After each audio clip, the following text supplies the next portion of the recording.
বাংলাদেশিদের জন্য মালয়েশিয়ার শ্রমবাজার উন্মুক্ত করার আহ্বান জানিয়েছেন প্রধানমন্ত্রী তারেক রহমান।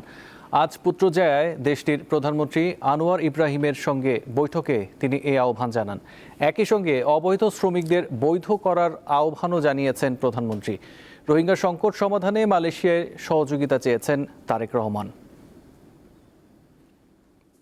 সোমবার স্থানীয় সময় সকাল 8:30 প্রধানমন্ত্রী তারেক রহমান ও তার সহধর্মিণী ডক্টর জুবাইদা রহমান পুত্রজায়ায় মালয়েশিয়ার প্রধানমন্ত্রীর কার্যালয়ে পৌঁছালে তাদের উষ্ণ অভ্যর্থনা জানান দেশটির প্রধানমন্ত্রী আনোয়ার ইব্রাহিম ও তার সহধর্মিণী। বাংলাদেশে প্রধানমন্ত্রীকে লাল গালিচার অভ্যর্থনার পাশাপাশি সশস্ত্র বাহিনীর একটি সুসজ্জিত দল গার্ড অফ অনার প্রদান করে। নানা আনুষ্ঠানিকতা শেষে সকাল 9:30টায় মালয়েশিয়ার প্রধানমন্ত্রীর কার্যালয়ে আনোয়ার ইব্রাহিমের সঙ্গে একান্ত বৈঠকে বসেন বাংলাদেশের প্রধানমন্ত্রী তারেক রহমান।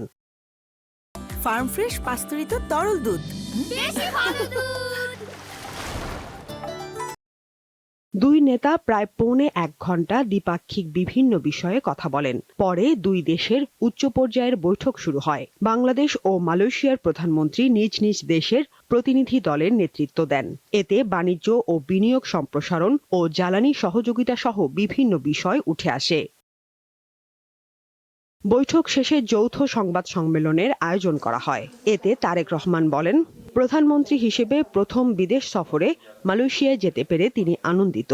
দেশটিতে আরও বেশি বাংলাদেশি শ্রমিক নিয়োগের ওপর গুরুত্ব আরোপ করেন প্রধানমন্ত্রী।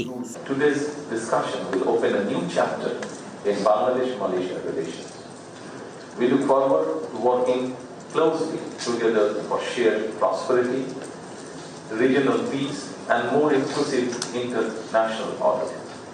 রোহিঙ্গা সংকট সহ আঞ্চলিক ও আন্তর্জাতিক বিভিন্ন বিষয়ে মালয়েশিয়ার সঙ্গে কাজ করার আগ্রহ প্রকাশ করেন বাংলাদেশের প্রধানমন্ত্রী।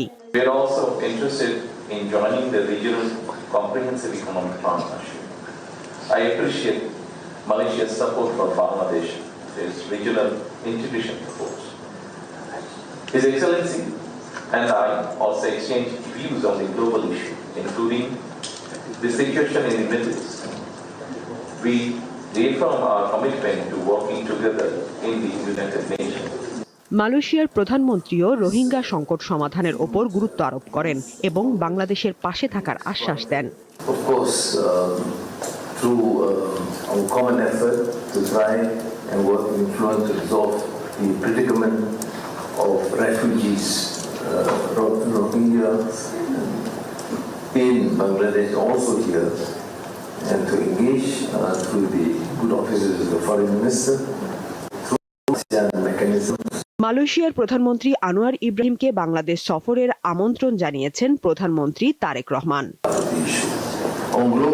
সাদিয়া চৌধুরী, দীপ্ত, বার্তা কক্ষ।